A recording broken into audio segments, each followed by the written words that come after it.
Hiroshi Teshigahara foi um artista japonês nascido em 28 de janeiro de 1927, em Tóquio.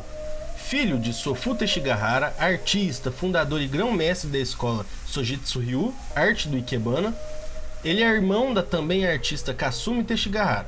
Sobre sua mãe, não encontrei registro sequer de seu nome. Talvez por conta do histórico bem machista do país, não há informações sobre ela. Para entendermos um pouco sobre as obras de Hiroshi, é importante saber o que precedeu com seu pai, sabendo que ele nasceu numa família de artistas. Sofu aprendeu na infância a arte do Ikebana com seu pai, o Afu Teshigahara. O Ikebana significa flores vivas. É a arte milenar de montar arranjos com base no simbolismo, harmonia, ritmo e cor.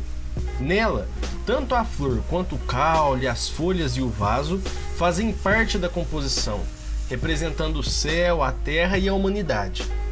Mesmo os galhos secos e frutos podem ser incorporados ao conjunto.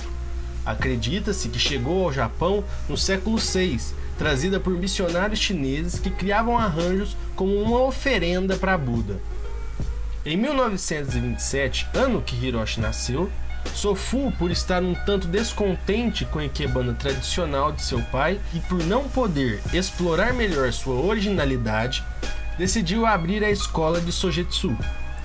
Em 1928, ele realizou sua primeira exposição e, com obras que traziam tanta leveza e modernidade, foi muito bem aceito e chamado para dar aulas na grande rádio NHK.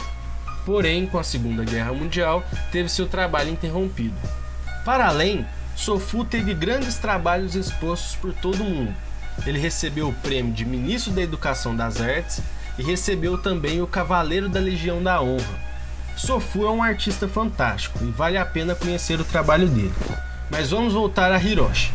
Hiroshi Teshigahara se formou na Escola de Artes de Tóquio em 1950, onde cursou o curso de pintura a óleo.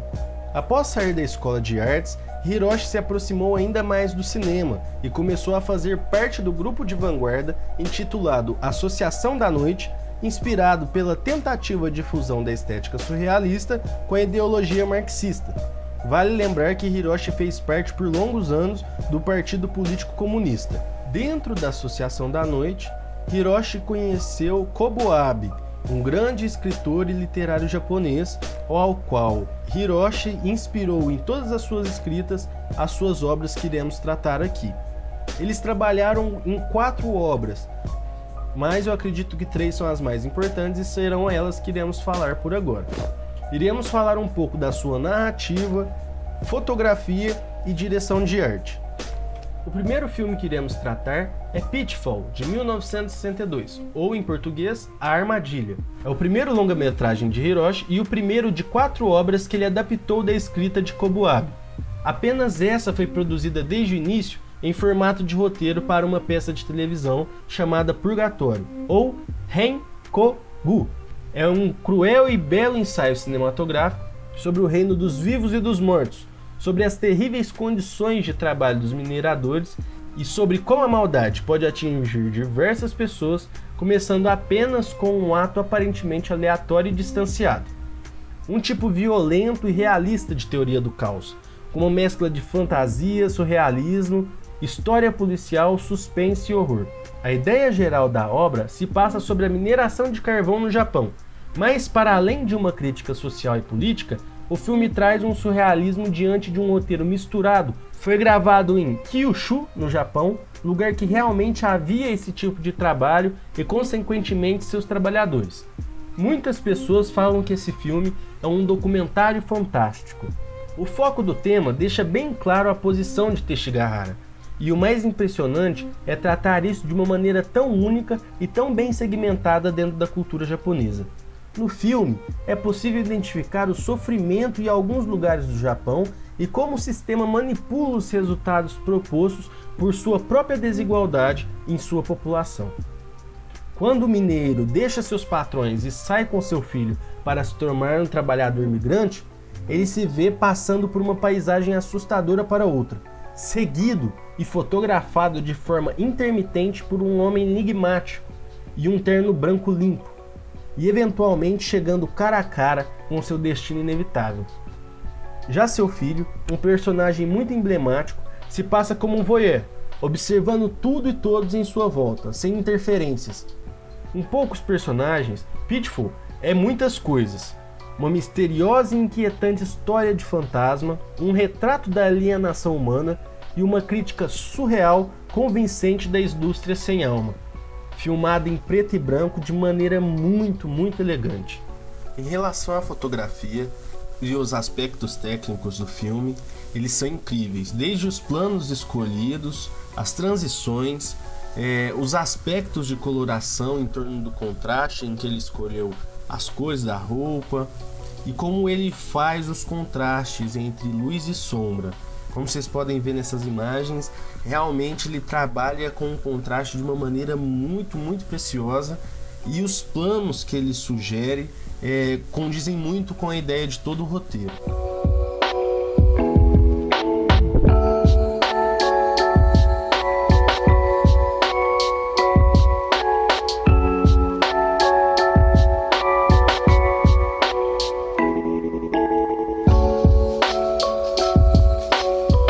Já a direção de arte do filme é totalmente tradicionalista, desde os seus aspectos de objetos de cena, desde as casas daquele período e também as roupas, né? As roupas definiam muito a classe social daquelas pessoas que estavam ali, diziam muito sobre a sua origem.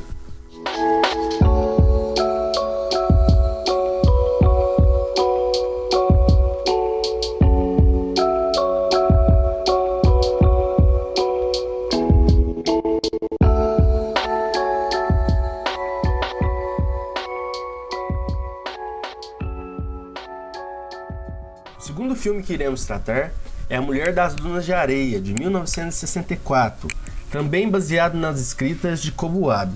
Esse trabalho foi uma produção de um romance feito pelo escritor em 1962. O filme, é por assim dizer, um filme mais consagrado do diretor, sendo indicado para o Oscar como melhor filme estrangeiro. A obra em geral acontece em uma praia, onde um professor entomologista da Academia de Tóquio tira uma licença de 3 dias para pesquisar bichos de areia, em especial o besouro tigre. Após o primeiro dia longo de buscas por insetos, o professor perdeu seu ônibus e um ancião da redondeza o encontra entre as dunas de areia e oferece um lugar para ele descansar até que ele possa pegar o ônibus no dia seguinte. Ele é levado para a casa de uma mulher que não é falado o nome dela em momento algum, e a casa é no meio das dunas de areia. Ele precisa descer praticamente em um buraco por uma escada de cordas.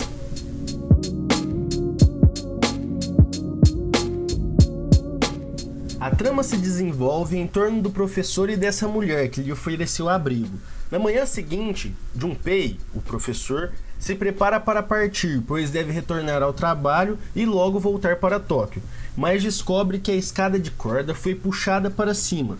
Incapaz de escapar, pois a areia ao redor é muito íngreme, ele rapidamente percebe que está preso e deve viver com a mulher e ajudá-la a cavar a areia. Essa areia que é vendida para fabricantes de cimento em troca de comida e água por conta deles. Junpei, o professor, um pensador e pesquisador, aceita a contragosto seu papel, que a mulher há muito aceita sem nada questionar. O professor se torna amante da viúva, mas espera escapar da duna. Uma noite, usando um gancho improvisado, ele escapa da duna de areia, foge, mas os aldeões o perseguem. Junpei, por não conhecer a geografia do lugar, fica preso na areia movediça e os aldeões o liberam e devolvem para a cabana para junto da mulher. Eventualmente, o professor se conforma com a situação, mas pede para ver o mar próximo. Em troca, ele precisa fazer sexo com a mulher enquanto os aldeões assistem. Junpei concorda, mas ela se recusa e o afasta. Por meio de seu esforço persistente para prender um corvo como mensageiro, ele descobre uma maneira de tirar água da areia úmida à noite, por ação capilar, e se absorve no aperfeiçoamento da técnica. Quando é descoberto que a mulher está doente devido a uma gravidez ectópica, os moradores a levam ao médico, deixando a escada de corda para baixo quando vão. Em vez disso, Junpei opta por ficar, dizendo a si mesmo que ainda pode tentar escapar depois de mostrar aos moradores esse método de produção de água. A última cena do filme é de um boletim de ocorrência que mostra que Junpei está desaparecido há 7 anos e foi declarado como desaparecido. Uma observação muito bacana sobre essa obra é que ela está na lista das 10 melhores filmes do maior dos gênios do cinema russo, Andrei Tarkovsky. Mas, para além disso, o filme ele traz uma crítica impressionante. Como a mulher se adapta a esse modo de vida e não tenta fugir, como os aldeões captam esses trabalhadores e como toda essa sociedade em volta ela se desenvolve a partir deste trabalho. E o professor a todo momento, nos primeiros momentos, é claro, ele tenta lutar contra isso, mas quando a fome e a sede bate, ele acaba cedendo a toda essa estratégia. E no final das contas ele tem a oportunidade de voltar para a sua civilização e ele procura ficar onde ele estava preso. Então ele achou a liberdade na própria prisão dele. Sobre a fotografia, uma fotografia profunda, muito profunda, assim como em seu primeiro filme, nas zonas dos claros e escuros, assim como a mudança de luz na cena. Muitas vezes eles estão no meio do escuro com uma lamparina, entram para dentro da casa e a iluminação toda muda.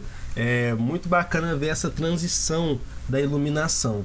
É impressionante também, né, como o diretor ele opta por usar duplas exposições para trazer algum significado sobre a própria ação que está acontecendo entre os personagens.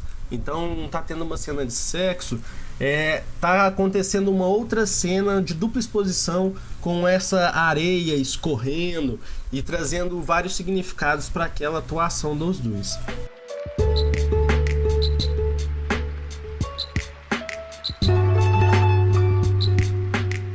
A direção de arte ela é muito simples, mas ela é muito precisa.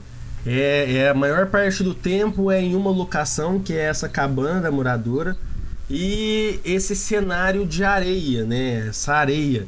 Poucos momentos se mostra outras partes, ou são a duna de areia, ou são a cabana. E dentro dessa cabana é um clima muito pobre mesmo, de operário, de trabalhador, até porque esses eram os pontos, né, que o Hiroshi defendia, a causa operária, a causa do trabalhador.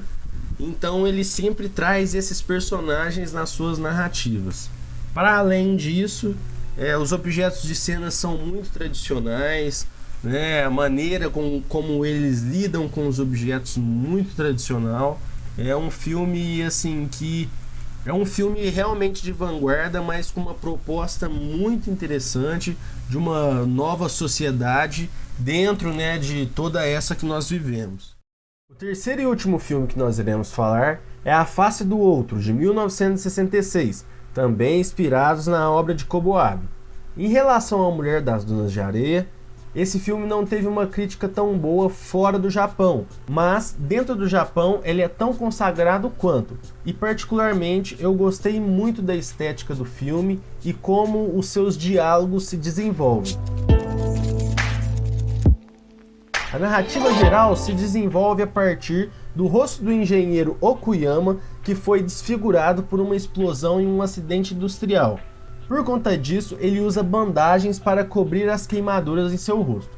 Sentindo-se isolado e sendo rejeitado fisicamente por sua esposa, ele consulta um doutor, um psiquiatra, Dr. Hira, que consegue fazer uma máscara para que Okuyama use, e é indistinguível do rosto de quem foi modelado. Hira e Okuyama pagam um homem 10.000 ienes para servir de modelo para essa máscara. A máscara é construída e ajustada para o engenheiro.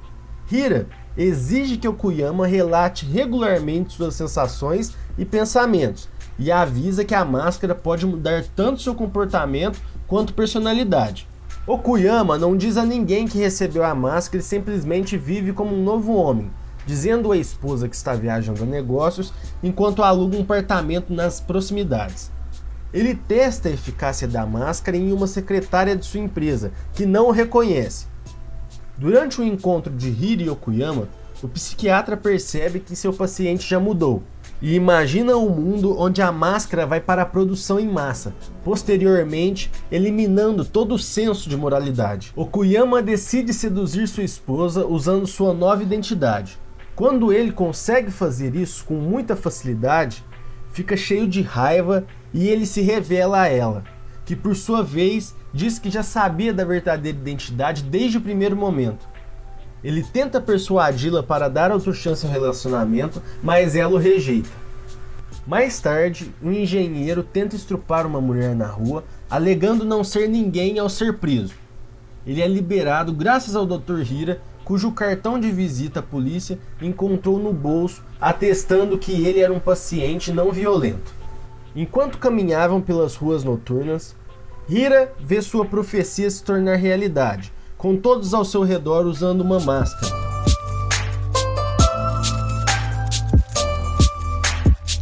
Intercalado ao longo do filme está um conto separado, presente no romance original de Kobuabe, de uma jovem cujo rosto bonito sofreu uma severa desfiguração na bochecha direita e no lado direito de seu pescoço. Ela trabalha em uma enfermaria psiquiátrica cujos internos incluem muitos veteranos da Segunda Guerra Mundial. Imagens dessa sequência, sua preocupação repetida com a chegada de outra guerra e ela perguntando ao irmão se ele ainda se lembra do mar de Nagasaki, sugere que as suas cicatrizes vieram como um resultado do bombardeio atômico dessa cidade. A narração pelo protagonista acompanha a transformação na sua mente após ele começar a usar a máscara, revelando que ele deseja assumir outra identidade, ou mesmo nenhuma identidade. E ele sente isso como um poder. Com a máscara ele poderia fazer qualquer coisa, pois ninguém o reconheceria. A face do outro questiona o quanto as pessoas colocam a importância na imagem exterior, nas aparências, quanto que realmente o que mais importa é o que está dentro delas.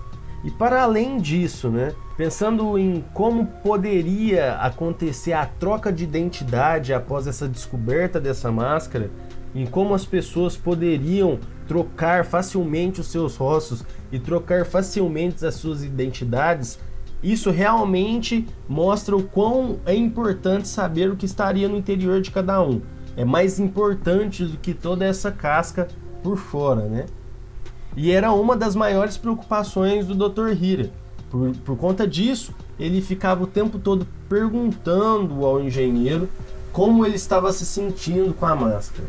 Há um teor existencial latejante das pessoas que buscam as suas identidades pensando na aparência. Podemos assim dizer que os dois filmes estão interligados. Na verdade, eu digo que esses três filmes estão interligados. Eles constroem uma narrativa muito potente do diretor. E como ele leva a construção, lançando um filme a cada 2 anos, sabe? Toda essa construção dele, a amarração desses 3 filmes, dessas 3 obras, eu acho muito interessante. Bom, espero que vocês tenham gostado do resumo. Foi muito bacana fazer isso. E enfim, vamos comentar mais agora, porque além disso tudo, de ser um ótimo diretor, o Hiroshi também foi um grande artista plástico.